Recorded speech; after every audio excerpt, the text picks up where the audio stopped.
Hello, Team Buckley. It is great to be here. Everybody, please have a seat. Have a seat. Al, thank you for that introduction and for your years of service. I brought a few folks with me here today. The Secretary of the Air Force, Michael Donnelly. The Secretary of the Navy, Ray Mabus, is here. Our Assistant Secretary of Defense for Energy Planning, Sharon Burke, is in the house.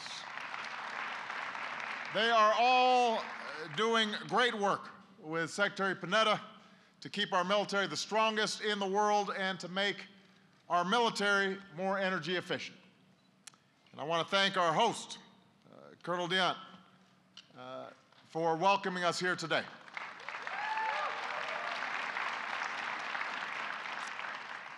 Lieutenant Governor Joe Garcia is here as well. Give him a round of applause. And the mayor of the great city of Denver, Michael Hancock, is here as well. You'll notice they have the same hairdo. And of course, we've got some outstanding men and women in uniform from Buckley Air Force Base.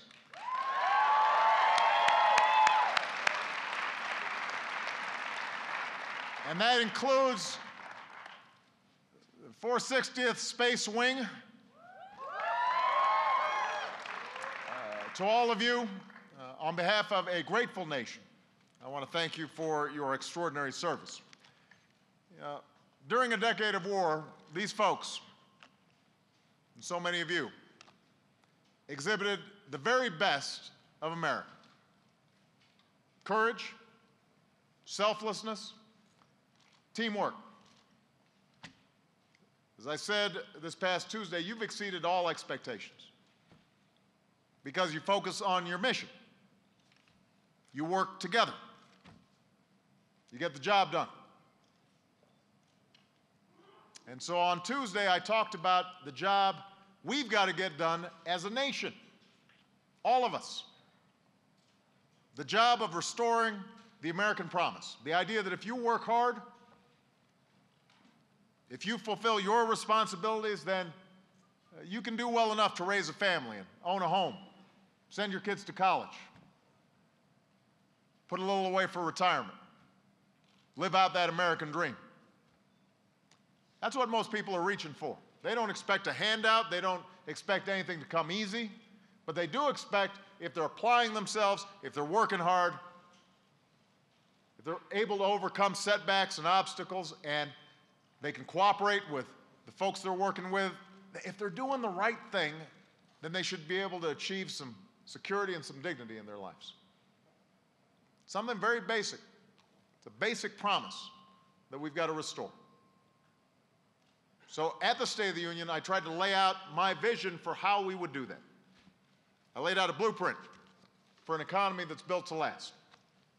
It's an economy built on American manufacturing, with more good jobs and products made here in the United States that we're selling all around the world. It's an economy built on American energy, fueled on homegrown and alternative energy sources that make us more secure and less dependent on foreign oil, which obviously is not just good for our prosperity, but also for our security. We all know that. It's an economy built on the skills of American workers, getting people the education and the training that they need so that they're prepared for the jobs of today and ready to compete for the jobs of tomorrow. And most importantly, it's an economy that's built on a renewal of American values: hard work, responsibility, and the sense that the same rules apply to everybody, from Wall Street to Main Street. That's also part of what makes our military so strong. Doesn't matter, you're a general, you're a private, there's some rules you got to follow. That has to be our future. That's how we restore that basic American promise. Now today we've been focusing on American energy. For all our lives, America has been talking about decreasing our dependence on foreign oil. I've been hearing it. I'm older than most of you guys. I've been hearing it all my life. Well, my administration's actually tried to do something about it. Over the last 3 years, we negotiated the toughest new efficiency standards for cars and trucks in history. That will save us and consumers billions of gallons of gas and a lot of money. We've opened millions of new acres for oil and gas exploration here in the United States. Right now, American oil production is the highest it's been in 8 years. 8 years. Last year, we relied less on foreign oil than any time in the past 16 years. Hasn't gotten a lot of attention, but it's important. We're moving in the right direction when it comes to oil and gas production. But we've got to do more, because even if we tapped every drop of domestic oil, we've only got 2% of the world's oil reserves. We've got to have an all-out, all-of-the-above strategy. Develops every available source of American energy. And it's got to be a strategy that is cleaner and cheaper and will create all kinds of new jobs. So this morning I was in Nevada talking about how natural gas is an enormous energy source for the United States. We are the Saudi Arabia of oil, or Saudi Arabia of natural gas. We've just got to develop it, and if we do effectively, then we're going to create jobs, and it's going to power trucks that are cleaner and cheaper and factories that are cleaner and cheaper. Now, the same promise is true for clean energy. Because of federal investments, renewable energy use, sources like wind and solar, has nearly doubled. Thousands of Americans have jobs because of those efforts. So as I said on Tuesday, I'm not going to walk away from the promise of clean energy. We're not going to cede the wind industry or the solar industry or the battery industry to China or Germany because we're too timid to make that same commitment here in the United States. We subsidized oil for a very long time, long enough. It's time to stop giving taxpayer giveaways to an industry that's never been more profitable. We've got to double down on a clean energy industry that's never been more promising, and Congress is going to need to act.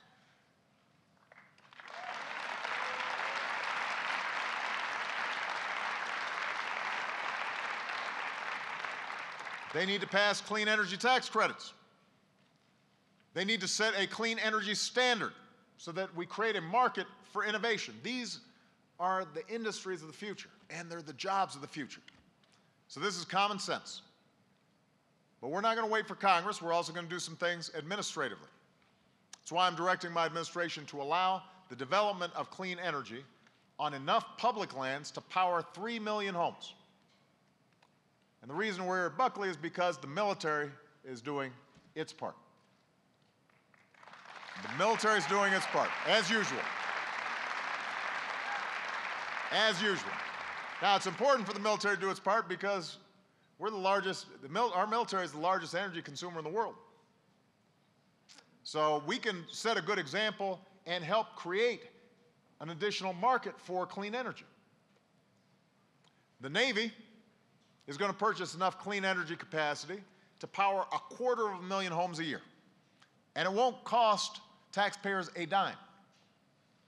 And what does it mean? It means that the world's largest consumer of energy, the Department of Defense, is making one of the largest commitments to clean energy in history. That will grow this market. It will strengthen our energy security. And I promise you, the Department of Defense is not just embracing clean energy because it feels good. We got some tough-minded folks. And our number one priority is always the security of this nation.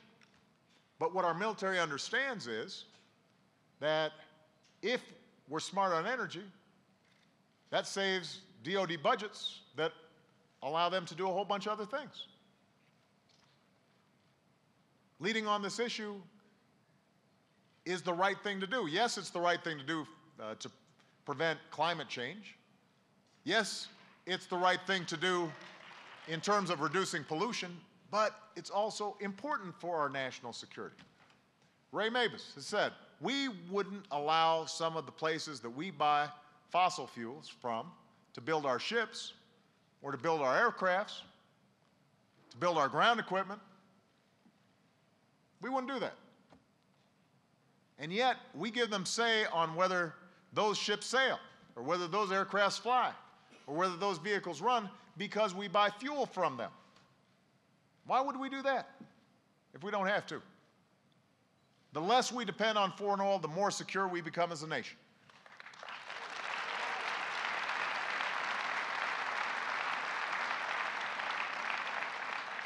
That's why in December, the Navy made the single largest purchase of biofuel in government history. This summer, that fuel will power ships and subs during the world's largest naval exercise. And by the way, 2 years ago, I got a chance to see a Navy F-18 Green Hornet that flies on biofuel. It's a pretty impressive sight. They wouldn't let me fly it, but it was impressive to see it. The rest of the military, including here at Buckley, is doing its part as well. In 2010, you started installing thousands of solar panels here on the base. That same year, the Air Force flew an A-10 Thunderbolt entirely on alternative fuels, the first for the military. Overall, the Air Force is on track to save $500 million in fuel costs over the next 5 years because you guys have changed the way you operate. Think about that. $500 million. Yeah, that's worth clapping.